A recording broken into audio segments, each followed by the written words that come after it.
On May 26, 2002, our guest on the Booknotes television program was Richard John Neuhaus. His book, As I Lay Dying, Meditations Upon Returning. The Neuhaus interview received one of the biggest responses of any during the history of the 16-year program. Neuhaus was 66 at the time and told us that several years earlier he had a ruptured tumor that almost killed him. During a series of complicated operations, weeks in critical condition, and months in slow recovery, he was brought face to face with his own mortality. As he lay dying, he found that despite his faith, he had been quite unprepared for the experience. Richard John Neuhaus, a writer, a Lutheran minister, and in 1990 became a Catholic priest. He died of cancer in 2009 at 72.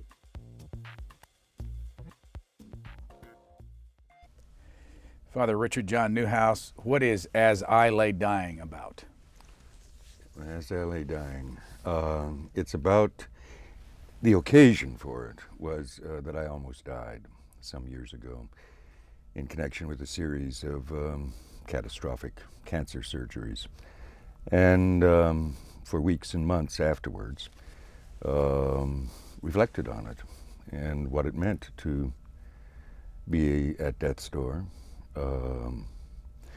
what it meant to die, whether I had died or not, and what I means, what the word I means relative to the body's dying. So it's a book of reflections, a very personal book, a painfully personal book in many ways, a book of poetry in part, literary, philosophical, theological. But I think it's a book, I hope it's a book, that everybody who knows that we're all living toward dying, that is, that we live every day against the horizon of the fact that we're going to die, I hope people will be able to enter into what in many ways was the exhilarating and inspiring, albeit painful experience of being at death's door and being brought back. What year was this? 1993, January 10th was when it all began. Where? New York City, where I live, and it was the kind of thing that ought not to have happened from a medical viewpoint.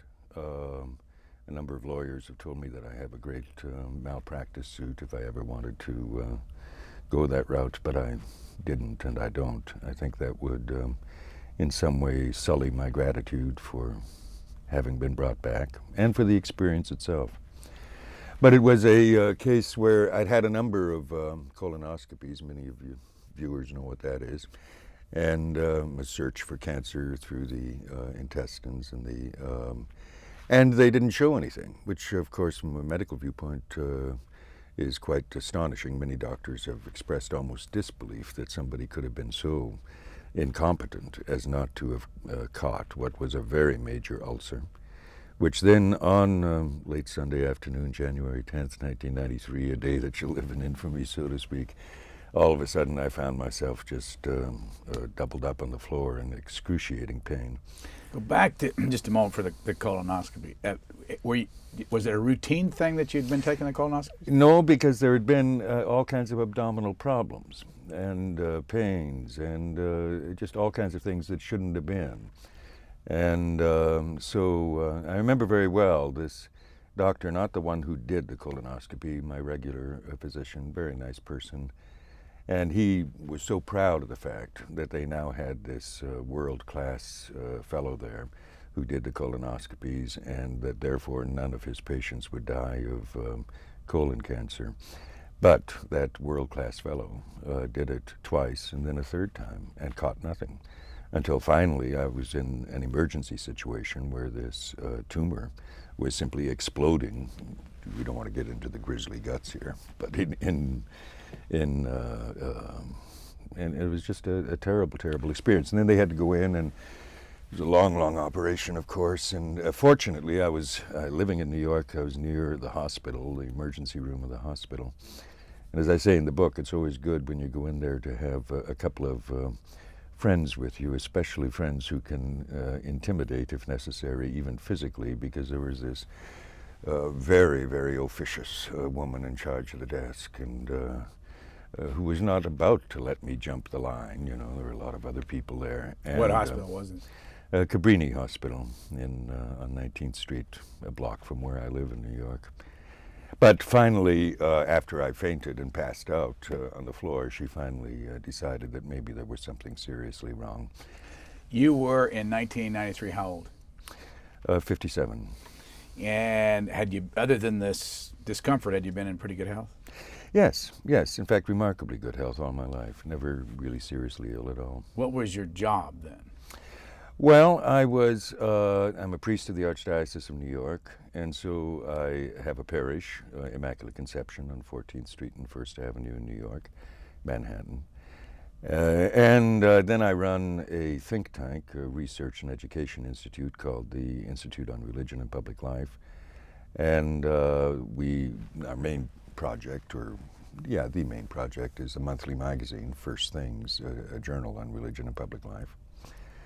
So my work was as a parish priest, as a director of an institute, editor, writer, lecturer, and so forth. I had only 2 years before then been ordained a Catholic priest. I had been a Lutheran pastor for 30 years, from 1960, and had spent many years in Brooklyn in black, very low income, Williamsburg, Bedford-Stuyvesant section of Brooklyn. Why'd you make the switch from Lutheran to Catholic? Well, to be more fully who I was and what I was as a Lutheran. I recently wrote an essay, and the title was "How I Became the Catholic That I Was." And that's really, in very compact form, the message. That is, I believe, that the fullness of the Christian reality through time is most fully and rightly embodied in the Catholic Church, and that in the whole Christian reality that is outside the boundaries of the Catholic Church gravitates toward unity with the Catholic Church. I'm putting this all together too simply and too succinctly to do justice to the complexity of it, but for many, many years, as a Lutheran pastor and writer and theologian, I had worked for what I called the healing of the breach of the 16th century between Rome and the Reformation.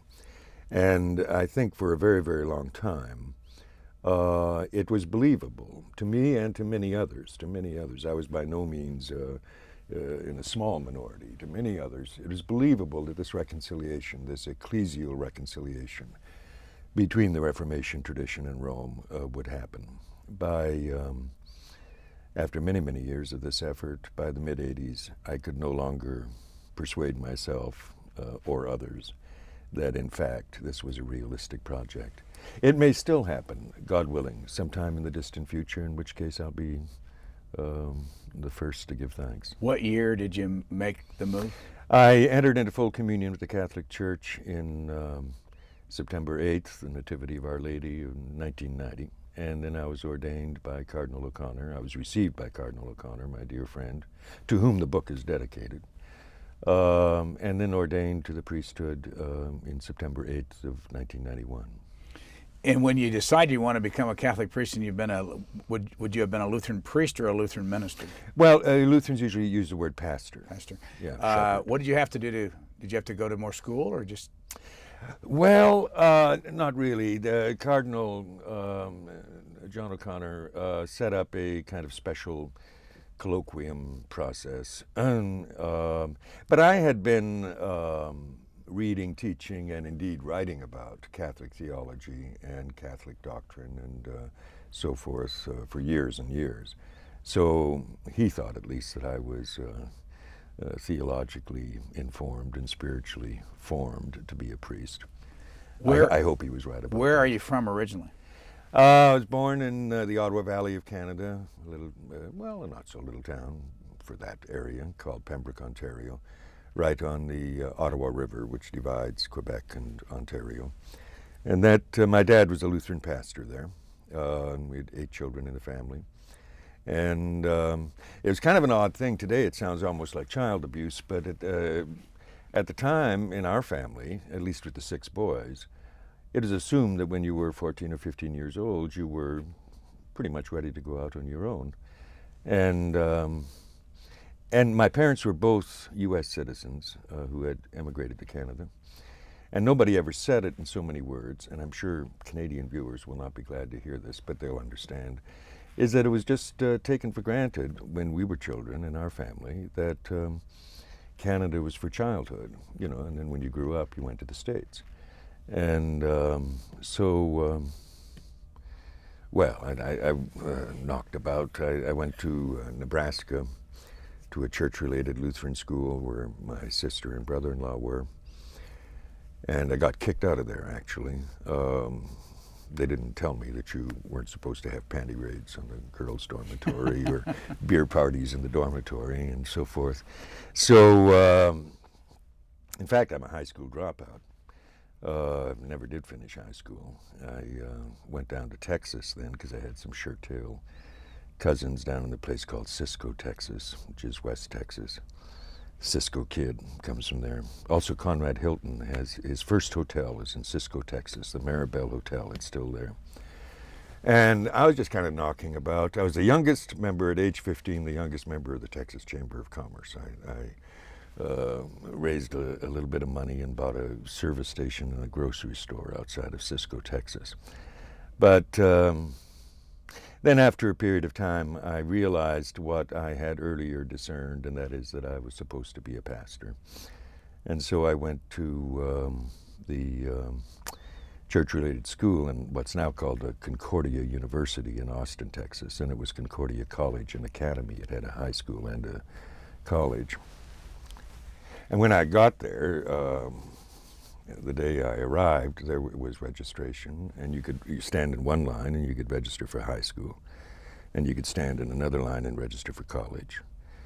And I looked at this situation and I said, well, you know, given your druthers, it's better to register for college, better to be in college than high school. So I stood in the college line. When I got to the front of the line, the registrar said, we have not received your high school transcript. And I, being a person who cannot tell a lie, but also being a person filled with hope, the virtue of hope, I said, I hope you will receive one soon.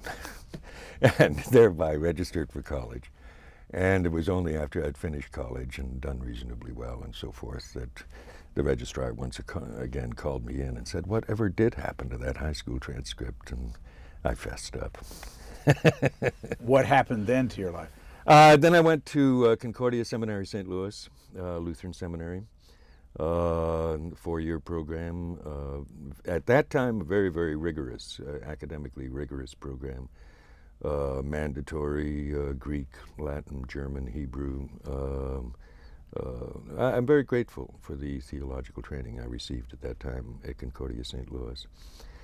And interned in Chicago and then in Detroit, and fell in love with the city and with the idea of city ministry.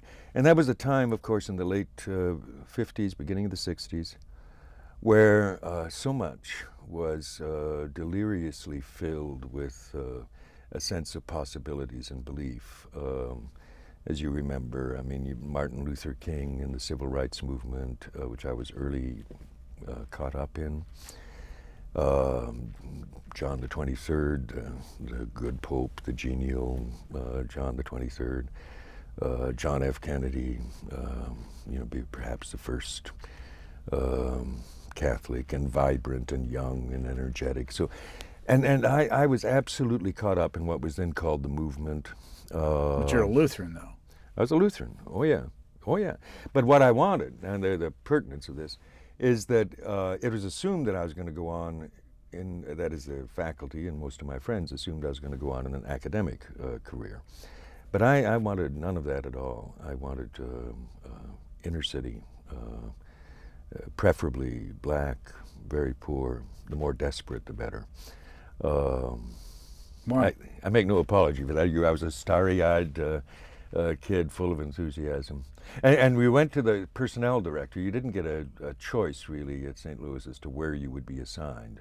You could be assigned literally anywhere in the world, but I told you could state a preference, so I gave that preference for inner city work, etc. And the director of personnel had a little map of the world that about maybe 1.5 inch by 1.5 inch, and he says, well, as you can see, Richard, it's not really in New York City, because I'd said in the best of all possible worlds, I'd want to be in the inner city of New York. He said, it's not really in New York City, but it's very close. Well, it was up on the St. Lawrence River, about 400 miles away. And it was a grand time in Messina, New York. I was there for a little less than a year. And then it happened that in Brooklyn, in the Williamsburg, Bedford-Stuyvesant section of Brooklyn, this parish had gone vacant. That is, it had no pastor. It was an old, big 19th century German Lutheran congregation. The neighborhood had dramatically changed, primarily African American and Hispanic, the typical white flight out to the suburbs. So here was this shell of an old church, which the Lutheran Church wanted to close this church because they saw no future for it at all. But I got wind of this through some connections, and I received a call to St. John the Evangelist. We called it St. John the Mundane to distinguish it from St. John the Divine, the Episcopal Cathedral up in Morningside Heights. What year was this? That was 61, April of 61. Can you remember the first time you saw somebody die? The first time I saw somebody die, yes, I don't mention this incident in the book, but it was an old woman across the street in the housing projects, and she had called and she was very, very afraid. And I went in to see her. She couldn't open the door. I had to go get the super to get the key to the door. And she was lying in bed, and she was terrified. And it was, I talk in the book about different experiences with people dying. This was a very, not only apparently terrifying for her, but terrifying for me moment. In many, many other occasions, see, one of the things that there was no salary at this church and there was no anything else. And so one of the things I had to do to make a living, so to speak, to keep things going, I became a chaplain at Kings County Hospital, which at that time boasted of being the largest medical center in the world. I don't know if that's true, but it had something like 3,000 beds. Where is it? It's in Brooklyn, the very heart of Bedford-Stuyvesant. And so that's where I encountered again and again people dying, because they had, it sounds brutal today, and maybe it was, but there was just a section that we just called the death ward, and where, you know, people for whom there was no other medical treatment in prospect, aside from sedation, would simply be put into this large ward, men and women. I discuss this in the book, and in the hot New York, Brooklyn days, no air conditioning. And you just have anywhere from 50 to 100 people writhing and naked, tossing off their bedclothes, very much like Dante's Inferno, as one might imagine it. And that's where I routinely, although it never becomes routine, but regularly, was with people as they died. Please excuse us for interrupting. We'll continue our conversation in a minute. What do people do? Is there any way to categorize it? No, it's various. And, you know, it's true, and I'd want to say it's true, that the best preparation for a good death is a good life. And yet, I think there's no clear or demonstrable correlation, at least in my experience. Some people who apparently just had wretched lives, that is both in terms of their misfortune and in terms of their behavior, die with great tranquility. There's I mentioned in the book, an old man, Albert, about 70 years old, black, poor, bald. I don't know why, that big, shiny bald head. And I'd been up in the morning to see him, and we knew he didn't have much longer, and we'd talked together and prayed together. And then I went up that evening, and he was obviously close to the end, and I were kind of holding him by the shoulders like this, and we prayed together the Our Father. And then he looked at me, and he said, "Oh," he said, "don't be afraid." And then he died. And this is an astonishing thing that I realized, that here I was, presumably in the role of ministering to him, but that in his very last moment of consciousness, he was concerned for me. He was ministering to me. So it is with many, many other experiences, some of which I recount in the book. Charlie, the 43-year-old deacon? Charlie Williams. Oh, what a beautiful guy. And full of energy and hopefulness, ebullient, really. And then I still don't know what exactly the medical problem was, but something had happened with his lungs. And I remember being with Charlie at the very end, and we'd been very close. He'd been a great help in so many ways. And he just kind of looked at me, and with a remarkable innocence, not with any tone or edge of complaint, simply said, "Why? Why?" And then he died. Today, of course, with what are viewed as medical advances, and which are in some respects advances, the moment of being with people, being present to people, and they're being present to you in their dying moment, is ever more rare, because people are sedated in so many different ways and hooked up to, as I was, to endless machines. And so that for most people, the last encounter, whether it's with a member of the family or a friend, is hours or even days, and sometimes weeks, before the person actually dies. And the moment of death is more a matter of technical registration on the medical machinery than it is of personal encounter. Do you have any idea how many people you've seen die? Well over 100, certainly. Yeah, I tried to count it up one day, and it's quite possibly 200 or more, but certainly well over 100. Yeah. We'll go back to then 1993 on that January day when you got the stomach pains. Right. Where were you? At the house, we have a residence of a community on 19th between 1st and 2nd Avenue in Manhattan. And as I say, they hustled me, a friend of mine, George Weigel, a writer who I think you perhaps know, and they hustled me down to Cabrini Hospital. And then crazy things. I mean, you're, of course, immediately then after we got past the officious gatekeeper, you're shot up with a lot of stuff before you're taken to the operating room. Did you have any idea what was wrong with you at that time? Oh, yeah. I mean, I knew there was something terribly wrong in my stomach, that something was busting. And no, you get Joy, my friend who was with me at the community house, called my doctor when I was found, just rolled up in fetal position on the floor, just in absolutely seized with this unspeakable pain. And so he calls the doctor's on vacation, but of course leaves another number for another doctor. And this other doctor, having listened to my friend's description of what was happening, said, "Oh, well, it's probably constipation. You should get a very strong laxative," and gave him a laxative. Well, I mean, you knew that wasn't the case. Excuse me.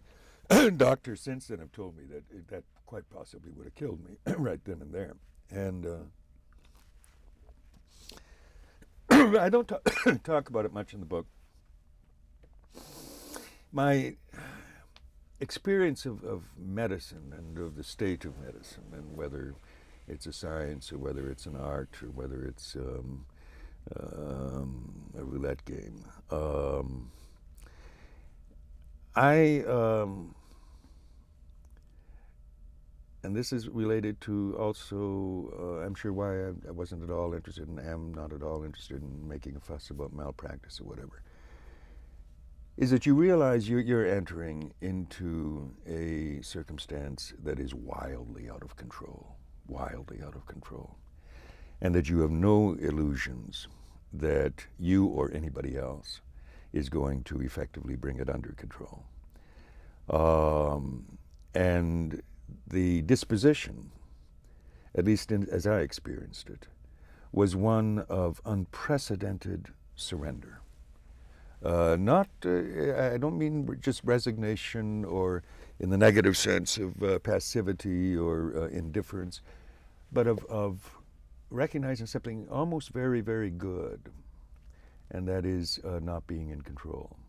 And at least for me, psychologically, and I expect spiritually, this was a salutary and a healthy thing, because I think most people have always seen me as someone perhaps a little excessively concerned about being in control.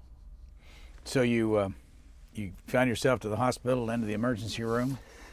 In the emergency room, last, of course, I remember is looking up at the elevators didn't work. I remember that. Odd kind of things. In fact, as I was going up, trying to get up to the emergency room, and they'd shot me up, of course, with a bunch of stuff, I was no longer in great pain. I was feeling almost kind of giddy. You know, this was sort of like, ooh, here we are, like in a television hospital show, you know, with everybody going around with doing their properly energetic and urgent technical things.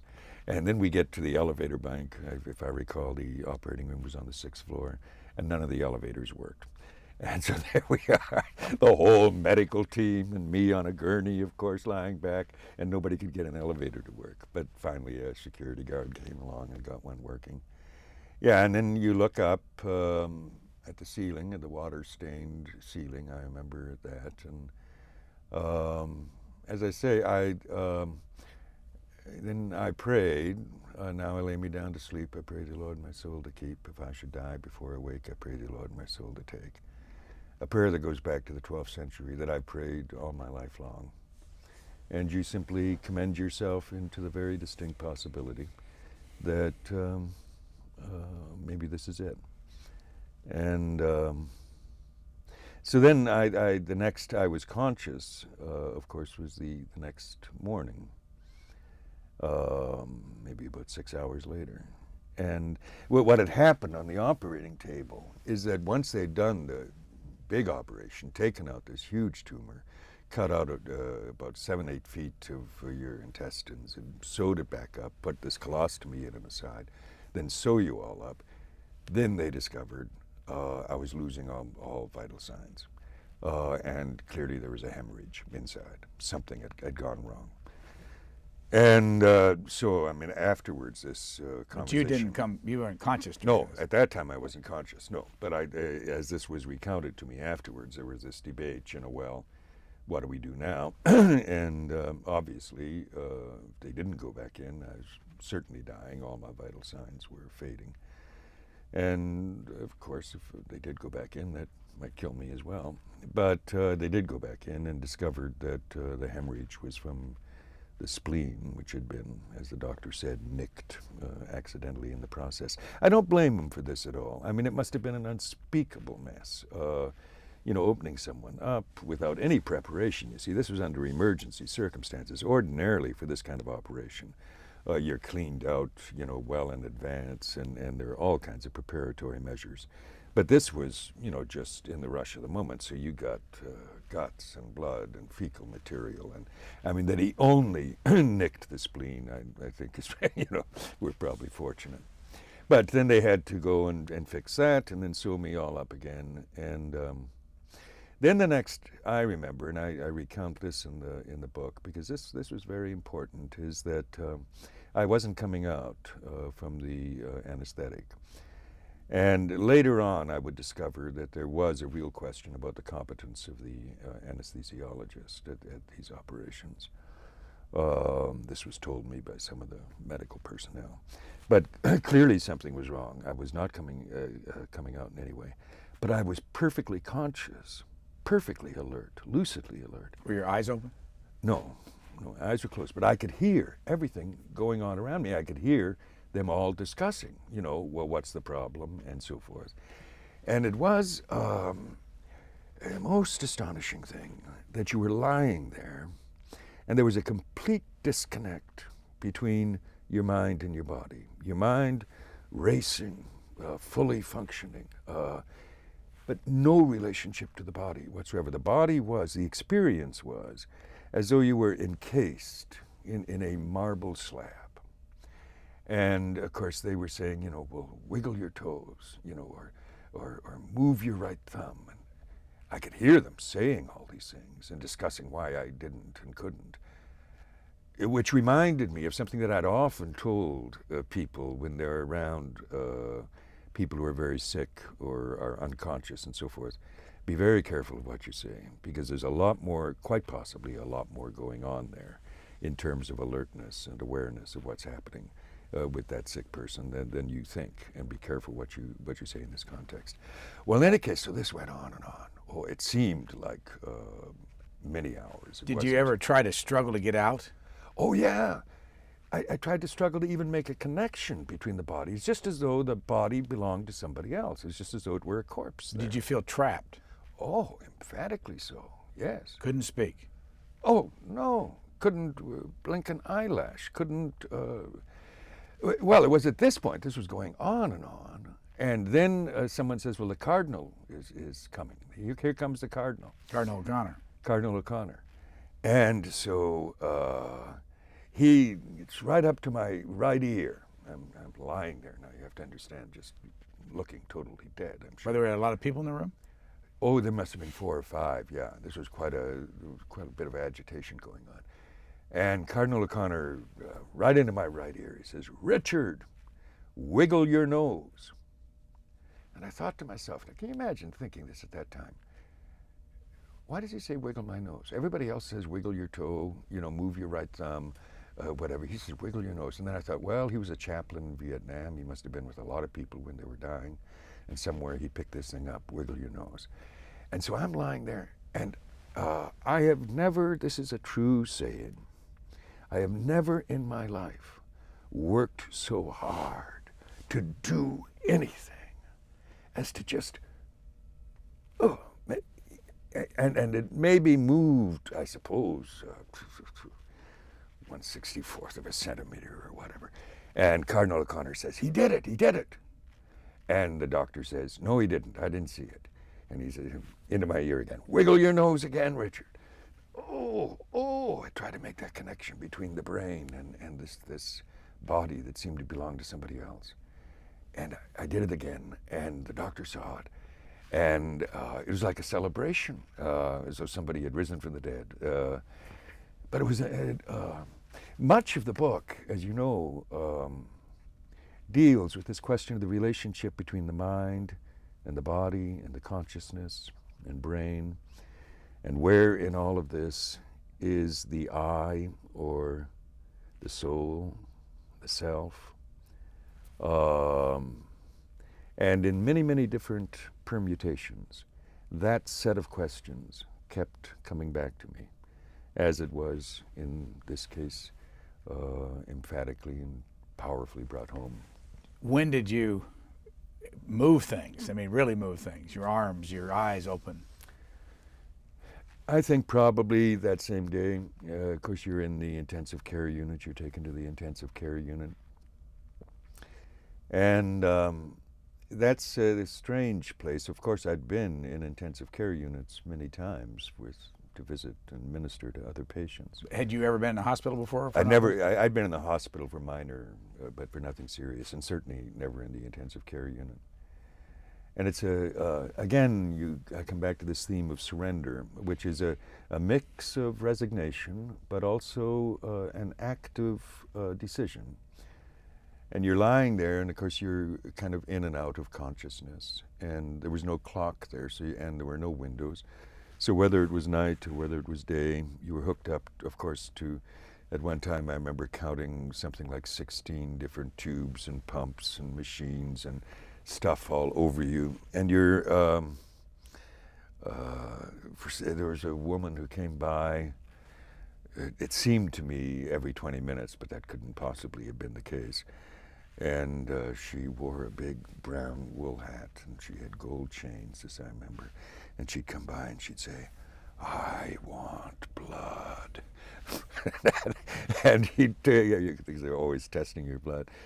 And I realized that in that circumstance, that if someone had come along and said, well, now we're going to take off your right leg, Father, I probably said, oh, well, I guess, yeah, okay, take off the right leg. You know, I mean, you just have this extraordinary sense of being at the disposal of a circumstance and of others in charge of that circumstance in which you really have no say.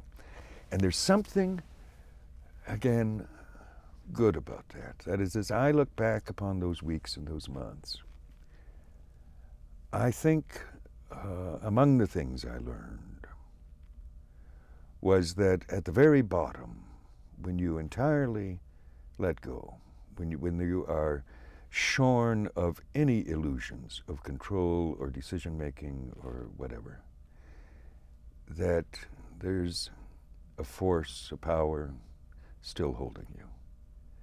And you need not be afraid.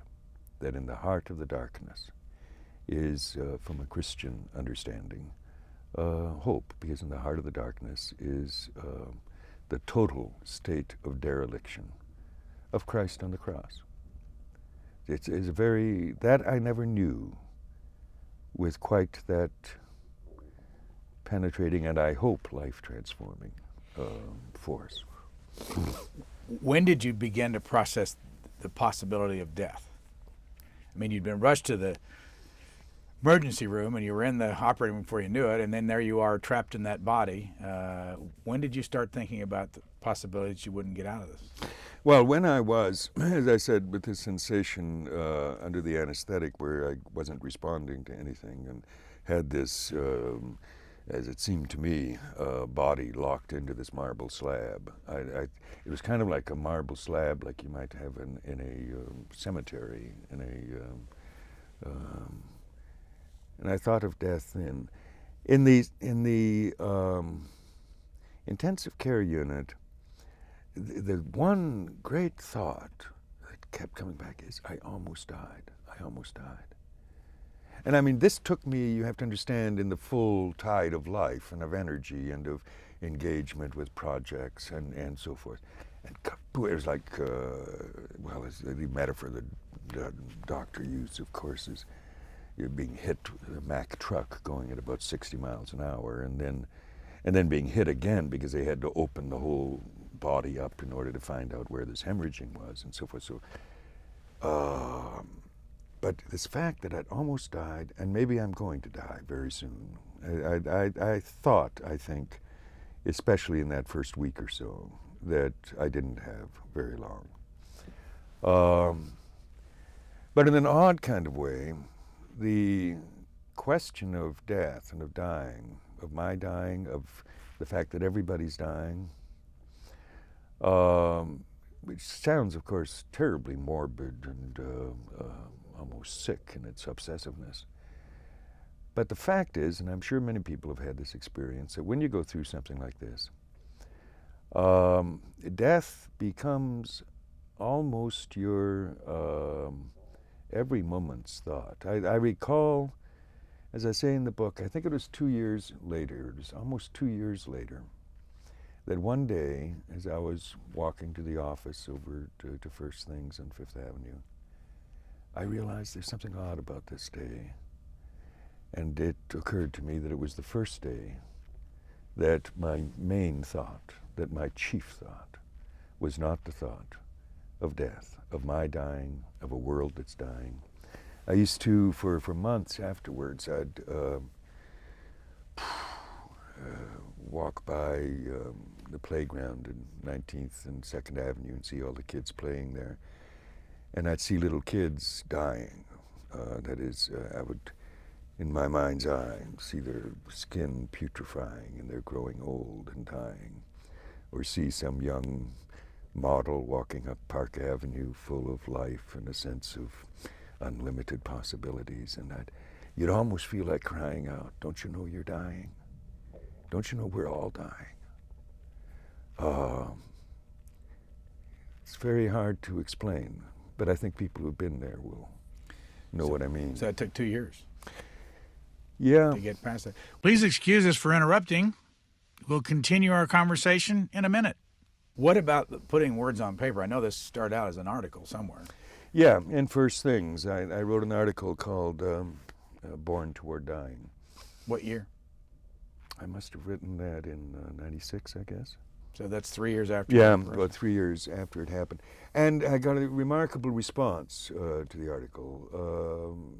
Different, not necessarily more intense, but different from almost anything I'd written, from all kinds of people who'd had similar experiences, you know. And so a lot of people said, well, you know, you really ought to put this into a book. And it's still a small book. It's really about maybe 4 times the size of the article. About 168 pages. Basic books put it out. By the way, just because this is something that people who have been through this would want to know, the colostomy was reversed. Yes. Yeah. How long after the operation? Fairly shortly, about maybe 3 months or so, against the doctor's advice. He wanted to put it off, but it was. I hated the idea of having a colostomy. I mean, you know, it's an embarrassment, and this plastic thing on your stomach which receives all your excretion, etc., and you have to take it off. And, I just despised the notion. I found it terribly humiliating. And so I was very adamant about, you know, we have to reverse this as quickly as possible. And the truth is that after we'd scheduled the operation for the reversal and everything, in the weeks immediately before it, I'd rather gotten used to it. And I didn't feel the great urgency anymore, except that we'd already scheduled it. And that, while that was not by any means the most serious surgery, it was in many ways the most debilitating. It was the third Mack truck in a way. I mean, after that, I mean, there were days I couldn't even, you know, lift my hand. I was just wiped out. How long did it take you to get back to where you are today, physically? I don't know. You know, the perhaps somewhat arbitrary medical judgment is that after 5 years, if there's been no reoccurrence, you're presumably in complete remission, and they put you back in your proper little slot on the actuarial tables and so forth. So 5 years is the medical bright line, so to speak. How do you feel now? Oh, terrific. Yeah, no, I feel as well as I've ever felt in my life. Yeah. The back of this book, you've got some endorsements on there. I wanted to ask you about a couple of them. One of them is Bill Buckley. Uh-huh. You've done some writing for him over the years? Yeah, way back a long time ago, I did a column regularly for National Review on religion and public life, cultural questions. Does that make you a conservative? Oh, I'll tell you.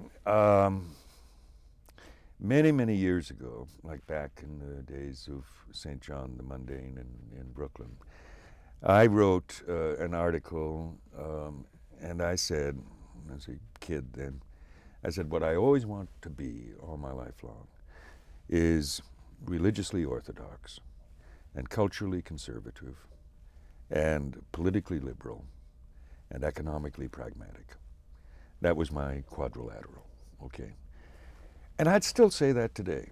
The reason I'm called... Go over it again. Religiously orthodox. Which means?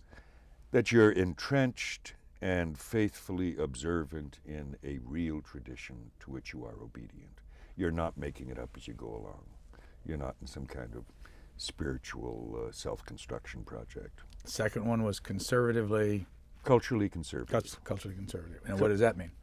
Culturally conservative, a great respect for the possibility that your grandparents were as intelligent as you are, and a great respect for the achievements of Western civilization, intellectual, literary, artistic. I think I had to tell myself that because I was a very rebellious and radical and iconoclastic person by inclination. So I knew that I had to discipline myself to respect that which is deserving of respect and to be formed by it and to become a better person as a consequence. Politically liberal? Politically liberal for me at that time meant it was exemplified above all by Martin Luther King Jr., who I knew fairly well. I got to know him personally through a number of odd connections. In fact, just wrote a long essay. Marshall Frady has just done the book in Penguin Lives on Dr. King. A strange book in many ways. But in any case, politically liberal meant a sense of the excitement of the American experiment, of democracy, of its possibilities, unrealized possibilities, but realizable, at least more realizable than they had been to that date. It meant ever expanding the definition of the human community for which we accept responsibility and whose dignity we respect. And of course that had everything to do with desegregation and race. Later in my life, the same political liberalism led me to take a very, very strong strong position with respect to the protection of the unborn and the whole issue of abortion. I wrote back in the 1960s in Commonweal that an article called "The Abortion, the Dangerous Assumptions." This was long before Roe v. Wade, and in the 1960s when the rhetoric was about liberalizing abortion law. And I said then, and I've been saying all these years to little effect, I'm afraid, that one of the most decisive and, in my judgment, tragic things that has happened in American life is that the liberal flag got planted on the wrong side of the abortion debate. There are always two kinds of liberalism, it seems to be in American life, to risk oversimplification a little bit. One is exemplified by Dr. King, the ever-expanding community of the recognition of human dignity and possibility. The other is the radical individualism, the self-actualization, self-realization. Anybody and anything that gets in the way of this, tough. Yeah. Which also goes by the name of liberalism and finds its most, in my judgment, brutal and cruel and lethal consequence in what's called pro-choice, what I choose to do, and the devil take the consequences. There was a fourth thing. Okay, so that was politically liberal, and the fourth thing was economically pragmatic. That is, in those days, being a person on the left, as I was, involved in the civil rights movement, and then later I was the co-founder with Father Dan Berrigan and the late Rabbi Abraham Joshua Heschel. We were the first co-chairman of clergy concerned about Vietnam, which became then the main religiously based anti-Vietnam War issue or organization. In that world, and that's why economically pragmatic was important. It was almost de rigueur to be a socialist of one sort or another. And I was never persuaded of socialism, whether in theory or in practice, whether in its hardcore Marxist form or in its democratic socialist forms. So that was my way of dealing with the economic thing. I said, if it works in terms of providing an opportunity for people to participate in the production and sharing of wealth, then I'm for it. So those were the four. That was my quadrilateral, and that is my quadrilateral. And the main thing that's changed, and the reason I'm called a neoconservative, is in the definition of liberalism. And the main thing, there are many, many other facets, but if there is any one thing that changed the definition of liberalism in America, it was planting the pro-abortion or designating the pro-abortion position as the liberal position. It could have gone the other way. It could have gone the other way. And we saw that, for example, in Dr. King to some extent, although he never addressed it in a full way. But then later with Jesse Jackson, in the first few years after Dr. King's death, was an eloquent pro-life spokesman, and persistently said, in protection of the unborn, that we have replaced the war on poverty with a war against poor people, and especially the most defenseless. And I think that was the right intuition. It could have gone that way. By the way, when you were a Lutheran pastor, did you ever marry? No. Complicated reasons. I think, in part, a couple of unhappy encounters. Should Catholic Not priests very be allowed to marry? Well, should the celibacy rule for the Church in the West be maintained? I think the answer is yes.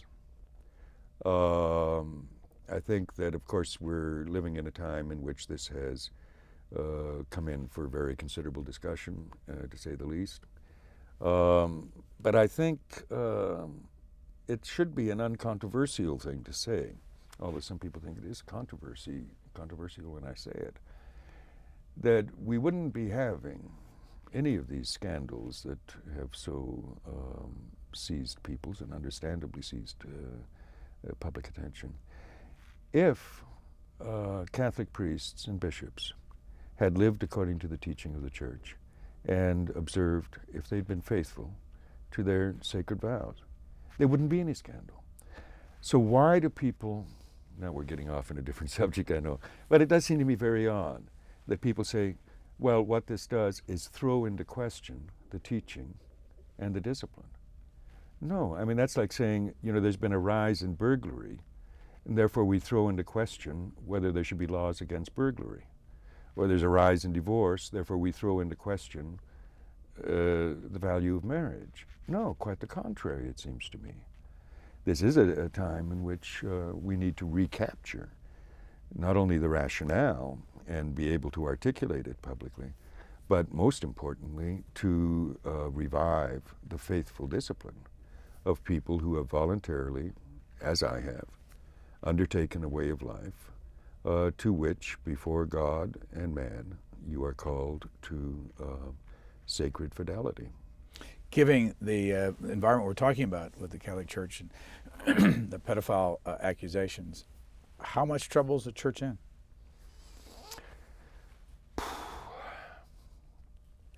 The word crisis is overused and misused a great deal. This is a crisis.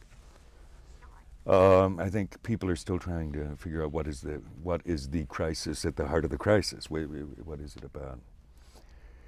The Church, we believe, was established by our Lord Jesus Christ, and the gates of hell shall not prevail against it, and so this shall not prevail against it, and it will last until the end of time, until our Lord comes in glory. But I think what has been revealed is a very deep rot at levels of clerical leadership, the bishops in particular. It is now clear in many, many cases were negligent, and in some cases, tragically, they were complicit in great wrongs, in wickedness. And this is, as far as the Catholic people go, my experience, and I've talked with people around the country, and this seems to be pretty much across the board, the Catholic people are not shaken in their faith, not most of them. They're outraged in many cases, and rightly so, assertive about what's wrong. But the general response over these weeks and months has been a rallying to the Church, especially at the parish level, to their parish and to their own priests. Maybe in anger at some of the bishops and some of the hierarchy. Now, this in many ways is good. It's obviously good. It reflects the marvelous vitality and loyalty and cohesiveness of the Catholic faithful. Wonderful. Very heartening. It's also a little troubling, because I can imagine that there are some who would say, including some bishops, oh, well, look at this. It's not going to crack things wide open by any means. The people are rallying. We're going to ride this out. This too shall pass. and then just go back to business as usual. That would be a great mistake, because business as usual, it's almost all these cases, which of course are not pedophilia cases, except in a very, very few instances. They're mainly cases of adult men having sex with teenage boys and older young men.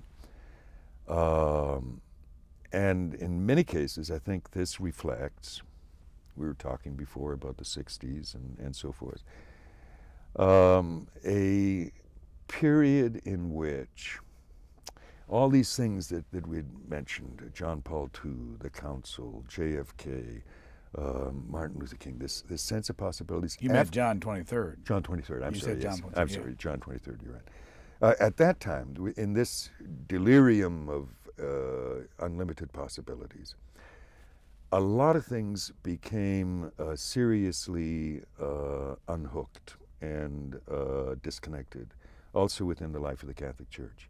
That is, that people interpreted the message of the Second Vatican Council. The key word was aggiornamento, which was taken to mean updating and getting in step with the modern world. Well, it was a very dubious time to be getting in step with modern culture, precisely at a time in which the culture, or the counterculture as it was then frequently called in the 60s and the 70s, seemed to be one in which a general liberationist mentality had declared everything to be up for grabs. Almost all the cases of priestly misconduct come from that time. That's the period during which those priests went to seminary, in which they were ordained. And one has to have a certain sympathy for the circumstance in which, I don't mean the priests who have done terrible things, but for some of the priests of that period. I mean, I know priests who were ordained, who went to seminary and were ordained in the 1970s, who were given the distinct impression by the seminary at that time that the celibacy rule was going to be dropped within a few years. That is to say, they were ordained under false impressions. And there was, during that period of time, and this was true in the culture generally, it was true in the movement under Dr. King, and as we know, sadly, in Dr. King's own erotically wayward life, there was a kind of laissez-faire disposition toward sexual morality in particular. Of all varieties, and kind of a wink and a nudge, I think, also in certain clerical circumstances, you know, sort of, well, you know, old Joe, you know, he got one of these odd habits. There was also a thing which people have to understand, and it's true among Catholic clergy, it's true among Protestant clergy, it's true in the medical profession, it's true in the legal profession, and that is that there has to be, within any community, a sense of solidarity and of trying to protect the weaker brother. And there's something necessary and beautiful about that. And it can bespeak, you know, fraternity and compassion, a lot of good stuff. It can also go wrong and lead to terrible misjudgments of preventing people from facing up to the wrong they've done. We're out of time.